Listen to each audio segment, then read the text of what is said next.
கிழக்கு நியூஸ் நேயர்களுக்கு வணக்கம். நான் பத்ரி சேஷாத்ரி.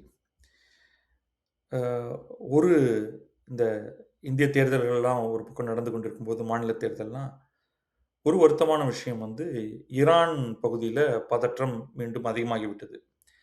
கடந்த 2 வாரத்துக்கும் மேலாக, 3 வாரம் அப்டின்னே சொல்லலாம். அதுக்கும் மேலாகவே ஓரளவுக்கு அங்கே போர் நிறுத்தம் என்பது உண்மையிலேயே நடந்து கொண்டிருந்தது. பெரிய தாக்குதல் எதுவும் இல்லை. ஈரான் மீது எந்த பெரிய தாக்குதலும் இல்லை. ஈரானும் பிறர் மீது தாக்குதல் நடத்தல. ஒரு அன்ஈசி காம் அப்படின்னு நம்ம சொல்லுவோம். அதுதான் அங்க நடந்து கொண்டிருந்தது. மாறாக அந்த என்ன ஆக ஆரம்பிச்சதுன்னா, அமெரிக்கா வந்து ஒரு அனவுன்ஸ்மென்ட் ஒண்ணு குடுத்தது. அந்த ஹார்முஸ் நீரிணைப்பு பகுதியில சிக்கிக் கொண்டிருக்கக்கூடிய கப்பல்கள் எல்லாம் அமெரிக்க கொடியை மாட்டிக்கொண்டீர்கள் என்றால், நாங்க வந்து உங்கள பத்திரமாக அந்த இடத்திலிருந்து வெளியே கொண்டு வந்து விடுவோம். ஸோ ஒரு விதத்தில வந்து அந்த அந்த பிளாக்கேட நான் வந்து லிமிட்டடா உடைச்சு தரேன். ஏன்னா, அது வந்து ஒரு 100க்கும் மேற்பட்ட கப்பல்கள் அங்கே மாட்டியிருக்கு. அது பிப்ரவரி 28லிருந்து மாட்டியிருக்கு. ஸோ, அவற்றையெல்லாம் வெளியில் எடுப்பதற்காக இந்த மாதிரி ஒரு மூவ் நாங்க பண்ண போறோம் அப்படின்னு சொல்லிட்டு, அவர்களுடைய 2 கப்பற்படை கப்பல்கள் டெஸ்ட்ராயர் வெரைட்டி அது அங்கே போச்சு. பல்வேறு செய்திகள் அவங்க வந்து அப்போ வந்து ஒரு கன்ஃபரான்டேஷன்ல ஒரு 7, 8 ஈரான் கன் போட்ஸ வந்து சுட்டு வீழ்த்தியதாக ஒரு தகவல். இந்த ஆப்பரேஷன் ஆரம்பிச்சு 2 கப்பல்கள் அமெரிக்க கொடியோட அது வந்து வெளியில எடுத்து வந்துட்டாங்க. அப்ப அங்க அத சுத்தி சில தாக்குதல்கள் ஈரான் தரப்பிலிருந்து நடந்திருக்கு. ஆனா பெரிதாக ஒன்றும் நடக்கல. ஸோ ஒரு ஒரு பர்ட்டிகுலர் குழப்பம் ஒண்ணு. ஆனால் இதனால கோபமடைந்த ஈரான் ஆஸ் யூசுவல் பழைய பல்லவிக்கு போயிருச்சு. நேரடியாக அமெரிக்காவை தாக்காமல் அவங்க வந்து ஐக்கிய அரபு அமீரகத்தை தாக்கியிருக்கிறார்கள். ஐக்கிய அரபு அமீரகத்தை தாக்கி, அந்த தாக்குதல்ல 3 பலருக்கு காயம். அதில் 3 இந்தியர்களுக்கு காயம் அப்படிங்கிற தகவல் வந்திருக்கு. ஏன்னா, நம்முடைய பிரதமர் நரேந்திர மோடி அவர்கள் இத கடுமையாக கண்டிச்சிருக்காரு. ஏன்னா, இந்தியர்களுடைய இன்ஜுரி அவர்களுக்கு காயம் வந்திருக்கு. உயிருக்கு ஆபத்து ஏற்பட்டிருக்கிறது. அதை நாங்கள் இந்த தாக்குதலை கடுமையாக கண்டிக்கிறோம் அப்படின்ட்டு. ஸோ போர் பதற்றம். ஆனா, ஹைலி எஸ்கலேட்டட் போர் கிடையாது. Some problem. ரொம்ப குழப்பமா இருக்கு. ஏன்னா, மிக தெளிவான தகவல்கள் இல்லாதனால. இதுக்கு இடையில வந்து ஈரான் சொல்லுது, "நாங்க பண்ணவே இல்ல. நாங்க வந்து யுஏஇ மீது எந்த தாக்குதலையும் நிகழ்த்தவில்லை. நாங்க ஆனா கடுமையாக அவர்களை கண்டிக்கிறோம். நீங்க வந்து அமெரிக்காவுக்கும், ஜியோனிச இஸ்ரேலுக்கும் ஆதரவு தரக்கூடிய ஒரு நாடாக ஐக்கிய அரபு அமீரகம் இருக்கிறது. அதனால நாங்க வந்து உங்கள் மீது தாக்குதல் நடத்த வேண்டி இருக்கலாம்." அப்படின்னு அவங்க சொல்லியிருக்காங்க. ஸோ எக்ஸாக்ட்லி அ என்ன நடக்குது அப்படின்னா, பலவேறு குழப்பங்கள் அந்த இடத்துல நடக்கக்கூடிய ஒரு சூழல் இப்பொழுதைக்கு இருக்கு. இப்போ வந்து அ வேறு ஒரு தகவல் என்டிடிவி செய்தியில வந்திருக்கிறது என்னன்னா, ஒரு ஃபியூயல் ரீஃபியூயலிங் ஏர்கிராஃப்ட் அப்படின்னு சொல்லுவோம். அதுக்கு வந்து அவங்க என்ன பேர் சொல்றாங்க அப்படின்னா, ஃப்ளையிங் கேஸ் ஸ்டேஷன் அப்படின்னு. நீங்க பல படங்கள்ல கூட பார்த்திருப்பீங்க. அ வானிலேயே இன்னும் ஒரு விமானத்துக்கு எரிபொருள் நிரப்பக்கூடிய ஒரு விமானம். ஸோ உங்களுடைய ரெகுலர் விமானம் பறந்துகிட்டு இருக்கு. அப்ப எரிபொருளை நிரப்பி இருக்கக்கூடிய ஒரு விமானம், வான்ல கிட்டத்தட்ட உங்களுடைய விமானத்துக்கு இணையாக அதே வேகத்தில, அதே உயரத்தில, அதோட கொஞ்சம் உயரத்தில் பறந்து, ஒரு டியூப் நீட்டி, அது கரெக்ட்டா உங்களுடைய விமானத்துக்குள்ள அது நுழைந்து, உங்க ஃபியூயல் டேங்க்குள்ள நீங்க பெட்ரோல் போடுறத யோசிச்சு பாருங்க. அ நீங்க கார் ஓட்டிக்கிட்டே இருக்கீங்க. ஒரு பெரிய பெட்ரோல் டேங்கர் உங்க பக்கத்தில ஓட்டிக்கிட்டே வருது.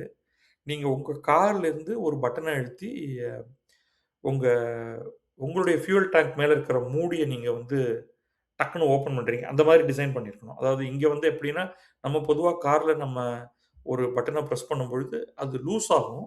இப்ப யாரோ ஒருவர் மேனுவலா அத வந்து ஓப்பன் பண்ணுவாரு. அது நகர்ந்துருதுன்னு வச்சுக்கங்க. அப்போ உங்க பக்கத்தில இருக்கிற பெட்ரோல் டேங்கர்லேருந்து ஒரு குழாய் நீண்டு, அ நம்ம ஃபியூயல் டேங்க்குள்ள நுழைஞ்சு, அது ஃபில் அப் பண்ணிட்டு, தென் அது ரிட்ராக்ட் பண்ணி, அதுக்கப்புறமா மூடி, அதுக்கப்புறம் நீங்க ஒரு திசையிலயும், அந்த ஃபியூயல் டேங்க் வண்டி ஒரு திசையிலயும், தரையில் பயணம் செய்தால் எப்படி இருக்கும்னு பாருங்க. அதுவே எவ்வளோ கஷ்டம்னு. இதை வானத்தில் செய்யக்கூடிய ஒரு விமானம் இருக்கு. அதுதான் அவங்க வந்து ஃப்ளையிங் கேஸ் ஸ்டேஷன் அப்படின்னு சொல்றாங்க. யுஎஸ் மிலிட்டரி பிளேன்ஸ் எல்லாத்துக்கும் ஃபியூயல் ஃபில் அப் பண்றதுக்கு. இது வந்து போயிங் KC-135 ஸ்ட்ராட்டோ டேங்கர் அப்படின்னு அதுக்கு பேரு. அந்த ஒரு விமானம் வந்து வானிலே காணாமல் போயிருக்கிறது அப்படின்னு ஒரு தகவல் ஒண்ணு வந்திருக்கு. அது வந்து இந்த ஈரான் பிரச்சனைக்கு நடுவுல அது பறந்து கொண்டிருக்கும் பொழுது, திடீர்னு அதிலிருந்து சிக்னல் வருது, நின்னு போயிருக்கு. யுனைட்டட் அரப் எமிரேட்ஸ், ஐக்கிய அரபு அமீரகத்தில இருக்கக்கூடிய அ ஒரு ஏர்பேஸ் ஒண்ணு இருக்கு அங்க. அல் தஃப்ரா ஏர்பேஸ்ன்னு. அந்த ஏர்பேஸ்லிருந்து அது பயணம் செய்து, அதுக்கு மேல அது போயிட்டுருக்கும் பொழுது, கத்தார் மீது பயணம் செய்யும் பொழுது காணாமல் போயிருக்கு. அந்த சிக்னல் நின்னு போயிருக்கு அப்டின்ட்டு. அ இந்த தகவல் வந்து இன்ட்ரஸ்டிங்லி அமெரிக்கா தரப்புலேருந்து செய்தி எதுவும் கிடையாது. வெளிப்படையாக. ஆனால் ஈரான் வந்து இதை அ அறிவிச்சிருக்கு. படமெல்லாம் போட்டு Iran agency Phars news agency அப்படிங்கிறது ஒரு ஃப்ளைட் பாத் படமெல்லாம் குடுத்து, அந்த ஏர்கிராஃப்ட்டோடைய ஒரு ஃபோட்டோவ குடுத்து, கிராபிக்ஸ் வந்து அவங்க குடுத்துருக்காங்க. அதுல வந்து இந்த இடத்துக்கிட்டக்க இருக்கும்பொழுது, அது காணாமல் போயிருக்கிறது அப்படிங்கிற மாதிரி. ஆனா, யுஎஸ் மிலிட்டரி வந்து இது குறித்து எந்த தகவலையும் தரல. இந்த தாக்குதல்ல ஈரான் நேரடியாக தாக்கின மாதிரி தகவல் இல்ல. ஆனால் ஈராக் இல் இருக்கக்கூடிய இஸ்லாமிக் ரெசிஸ்டன்ஸ் இதெல்லாம் வந்து ஈரானுடைய ஆதரவு படைகள். அவர்கள் வந்து நாங்க ஒரு ராக்கெட் தாக்குதல் மூலமாகத்தான் இத வீழ்த்தி இருக்கிறோம் அப்படின்னு அவங்க வந்து தெரிவிச்சிருக்காங்க. பட் அது உண்மையா, பொய்யா அப்படிங்கிறது வந்து நமக்கு தெரியாது. இந்த பெட்ரோல் டேங்கர பத்தி நான் உங்களுக்கு ஏற்கனவே சொல்லிட்டேன். வெரி ஃபேசினேட்டிங் அது டெக்னாலஜிக்கலி அது வந்து மிக மிக அட்வான்ஸ்டு ஒரு விஷயம். அவ்வளவாக நீங்க வந்து எல்லா நாடுகள்ட்டயும் இந்த கெப்பாசிட்டி கிடையாது. ஓகே. இது வந்து ஸ்பெசிஃபிக்கா, ஸ்பெஷலா போயிங் நிறுவனம் வந்து இத தயாரிச்சிருக்கு. இந்த தயாரிப்பின் அடிப்படையில தான் அவங்க பின்னாடி வேற சில பாசஞ்சர் ஏர்கிராஃப்ட்ட அவங்க தயாரிச்சிருக்காங்க. இது வந்து இன்னைக்கு அமெரிக்கா அமெரிக்காவுடைய ஏர்ஃபோர்ஸ் முழுக்கவே இத தான் பயன்படுத்திட்டு இருக்காங்க. இந்த மிட் ஏர் ரீஃப்யூயலிங் அப்படின்னு சொல்றது. இதுல வந்து மற்ற பேசஞ்சர், கார்கோ அது எல்லாமும் அ எடுத்துட்டு போலாம். பட் அடிப்படையில இது வந்து இந்த ரீஃப்யூயலிங்காக இது பயன்படுத்திட்டு இருக்காங்க. இப்ப நமக்கு வந்து அ மிகப்பெரிய ப்ராப்ளம் இந்த பிரச்சனை மீண்டு வந்ததுன்னா, நமக்கு வந்து வேற பல ப்ராப்ளம்ஸ் இந்த எஸ்கலேஷன்னால வரப்போகுது. 2, 3 ப்ராப்ளத்த மட்டும் குயிக்கா சொல்லிடுறேன். அ உலக பொருளாதாரத்துக்கு மிகப்பெரிய அச்சுறுத்தலாக இருக்கும். நம்பர் 1 இத பத்தி நான் ஏற்கனவே முன்னாடியே சொல்லியிருந்தேன். வளைகுடா நாடுகள் தங்களுடைய கச்சா எண்ணெய் உற்பத்திய வந்து கடுமையாக குறைச்சிருக்கு. அப்படிப்பட்ட ஒரு நிலையில தான் இன்னைக்கு வந்து UAE, சவுதி அரேபியா, கத்தார் எல்லாருமே இருக்காங்க. கத்தாருடைய அந்த இயற்கை எரிவாயு உற்பத்தியும் மிக கடுமையாக குறைஞ்சிருக்கு. ஸோ இந்த நிலையில ஓவரால் சப்ளை அப்படிங்கிறதே மிக விரைவில பார்த்தீங்கன்னா, நம்ம சர்ப்ளஸ் என்னெல்லாம் இருந்ததோ, அது எல்லாத்தையும் நம்ம பயன்படுத்தி முடிச்சிருப்போம். உலகமே வந்து ஒரு பற்றாக்குறையில அ ஆழமாக மாட்ட வேண்டியிருக்கும். பிளஸ் ஈரான் உடைய ஓன் சப்ளையே பிளாக்கெட் ஆகியிருக்கு. ஸோ இது எல்லாம் ஒன்றாக ஆகும்பொழுது, ஆயிலுடைய பிரைஸ் இன்னும் மேல தான் போகப்போகுது.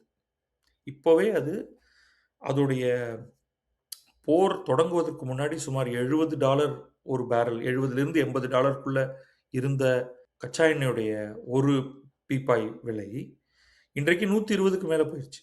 இது 130, 140ன்லாம் போச்சுன்னா டோட்டல் கேயாஸ். இந்த ஏவியேஷன் ஃபியூயல் அப்படின்னு சொல்றதோடைய விலை வந்து உலக நாடுகள் பல வற்றிலும் கிட்டத்தட்ட 2 மடங்கு அதிகரித்திருக்கிறதாக சொல்றாங்க. அது 2 மடங்கு ஏன் அதிகரிக்கணும்னு எனக்கு தெரியல. அதோட கொஞ்சம் குறைவாக ஏன்னா 70லிருந்து 130 போறீங்கன்னா, 140 போனா தான் 2 மடங்கு ஆகணும். பட் சே கிட்டத்தட்ட 70% மேல ஏறியிருக்கு. இங்க அமெரிக்கால வந்து ஒரு ஏர்லைன்ஸ் நிறுவனம் பேங்க்ரப்ட்சி டிக்ளேர் பண்ணிடுச்சு. ஓகே. ஸோ அது வந்து ஒரு பெரிய ப்ராப்ளம் அது. ஓகே.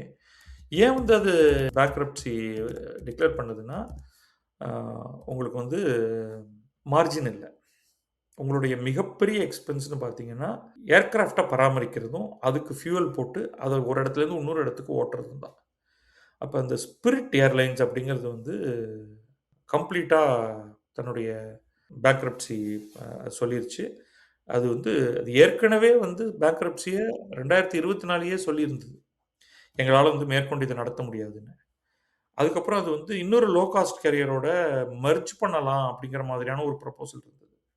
அந்த ப்ரொபோசல் பிளாக் பண்ணிட்டாங்க. US representatives. அப்ப அது ஏற்கனவே வந்து அந்த அந்த பேங்க்ரப்சி ப்ராசஸ் 2024ல இருந்தே போயிட்டு இருக்கு. இது வந்து ஈரான் போர்னால மட்டும் இல்ல.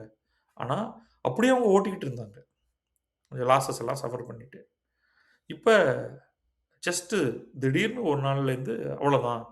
இனிமே எங்களால வந்து ஃப்ளைட் ஓட்டவே முடியாது. அப்படின்னு சொல்லிட்டு அவங்க எல்லா ஃப்ளைட் சர்வீசஸையும் கம்ப்ளீட்டா நிறுத்திட்டாங்க. ஸோ இது வந்து இன்னும் எத்தனை ஏர்லைன்ஸ் நிறுவனங்களை பாதிக்கப் போகிறதோ நமக்கு தெரியாது. இது வந்து ஒரு விஷயம். அடுத்தது நம்ம இதையும் நான் ஏற்கனவே சொன்னேன். ரொம்ப, ரொம்ப, ரொம்ப பயத்தை தரக்கூடியது உரவுற்பத்தி. இது உலக நாடுகள் அனைத்துக்குமே இது வந்து ஒரு மிகப்பெரிய அச்சுறுத்தல். உரத் தயாரிப்பு என்பது அடிபட்டு போனால், உரத் தயாரிப்பு தேவை என்றால் யூரியா முக்கியமாக நான் சொல்றது. அதற்கு அடிப்படையில அம்மோனியம் தேவை. அந்த அம்மோனியாவை தயாரிப்பதற்கு அம்மோனியா தயாரிக்கணும்னா உங்களுக்கு வந்து இயற்கை எரிவாயு வேணும். அது மிக கடுமையாக வந்து நிறுத்தப்பட்டிருக்கிறது. கல்ஃப் நாடுகள்ல தான் மிகப்பெரிய அளவுக்கு இந்த அம்மோனியாவும், யூரியாவும் தயாரிக்கப்படுகிறது. இன்னொரு நாடு ரஷ்யா. ஸோ மொத்த சப்ளை குறையப் போகிறது. அப்ப உலகம் முழுவதும் பல நாடுகள் உணவுக்கு திண்டாடப் போகிறார்கள். இப்ப இந்தியாவுக்கு ஓரளவுக்கு அச்சுறுத்தல். ஏன்னா இந்தியா வந்து உள்நாட்டில் நமக்கு தேவையான உரங்களை, யூரியாவை முக்கியமாக 75% தான் நம்ம உற்பத்தி பண்றோம். இன்னும் ஒரு 25% நம்ம வந்து கல்ஃப் நாடுகள், இது வளைகுடா நாடுகள்ல இருந்தும், மற்ற பிற இடங்கள்ல இருந்தும் நம்ம வந்து அதை தருவிக்கிறோம். கப்பல்கள்ல அது வந்துட்டு இருக்கு. இப்ப அது நம்ம என்ன பண்ண போறோம் அப்படின்னு நமக்கு தெரியல. இப்ப இந்தியாவுக்கு பாதிப்புன்னா, உலகின் மற்ற பல நாடுகள் வந்து ஒரு துளி உரம் கூட அவங்க வந்து உற்பத்தி பண்றதில்ல. இதெல்லாம் பண்றது எளிது கிடையாது. அப்ப நீங்க வேறு நாடுகள்ட்டேருந்து வாங்குறீங்க. அவங்க என்ன பண்ணுவாங்க, ஹோர்ட் பண்ண ஆரம்பிச்சுருவாங்க. வேக்சின் கோவிட் வேக்சின் நடந்தப்ப நடந்தது தான். எங்க நாட்டுக்கு வேண்டியதை நாங்கள் வைத்துக்கொண்டு, அதற்கு மேல வேணும்னா நாங்க உங்களுக்கு தர்றோம். அப்படிங்கிற மாதிரி அவங்க சொல்லப் போறாங்க. இந்த சேலஞ்ச் எல்லாத்தையும் நீங்க வந்து உணவு பற்றாக்குறையில போய் அது முடியும். அது வந்து ரொம்ப டேஞ்சரஸ் ஆனது. ஸோ அது ஒரு மிகப்பெரிய விஷயம். மற்ற பல துறைகள்ல நமக்கு வந்து அடி விழப் போகுது. அது கண்ணுக்கே தெரியாததாக இருக்கும். ஒரு சில மெட்டல்ஸ் அதெல்லாம் வந்து இதோட இணைந்தது. ஹீலியம். ஹீலியம் வந்து இந்த இயற்கை எரிவாயு உற்பத்தியிலிருந்து அது பிரித்தெடுக்கப்படுகிறது. ஹீலியம் உடைய எம்ஆர்ஐ ஸ்கேனர் எல்லாத்துலயும் அதுதான் பயன்படுத்திக்கிட்டு இருக்காங்க. சூப்பர் கூலிங் அப்படின்னு ஒண்ணு வேணும்னாலே உங்களுக்கு வந்து அந்த இடத்துல ஹீலியத்தோட தேவை வருது. ஸோ இப்படி பல பிரச்சனைகள் நான் அதுக்குள்ள ரொம்ப டீட்டெயில்டா போக விரும்பல. இந்த போர் உடனடியாக நிறுத்தப்பட வேண்டும். அப்பதான் வந்து உலக பொருளாதாரம் மீண்டும் தெளிவு பெறும். அதுக்கு வந்து என்னென்னவோ சுத்தி நடந்துகிட்டு இருக்கே தவிர, முழு ஃபோக்கஸோட அ ட்ரம்ப்பும், அமெரிக்காவும் இதில ஈடுபடல. இதைப் பற்றி எந்த கவலையும் இல்லாமல் வேறு சில நாடுகள் முக்கியமாக இஸ்ரேலும் சேர்ந்து தான் இதில சொல்லணும், இயங்கிக் கொண்டிருக்கின்றன. வளைகுடா நாடுகள் இந்த சிக்கல்ல மாட்டி ரொம்ப பிரச்சனையில இருக்காங்க. அவர்களுடைய பொருளாதாரம் படுபயங்கரமாக அடி வாங்கியிருக்கிறது. ஸோ இது அவசரமாக முடிவுக்கு கொண்டு வர வேண்டிய தேவை இருக்கிறது. ஆனா யார் அதுக்கான லீடர்ஷிப் எடுத்துக்க போறாங்க அப்படிங்கிறது தான் தெரியாம இருக்கு. ஸோ இந்த கவலைய உங்கள்ட்ட பதிவு பண்றேன். இதில் மாற்றம் வரும் என்று நம்புவோம். வணக்கம். நான் பத்ரி சேஷாத்ரி. இது கிழக்கு நியூஸ்.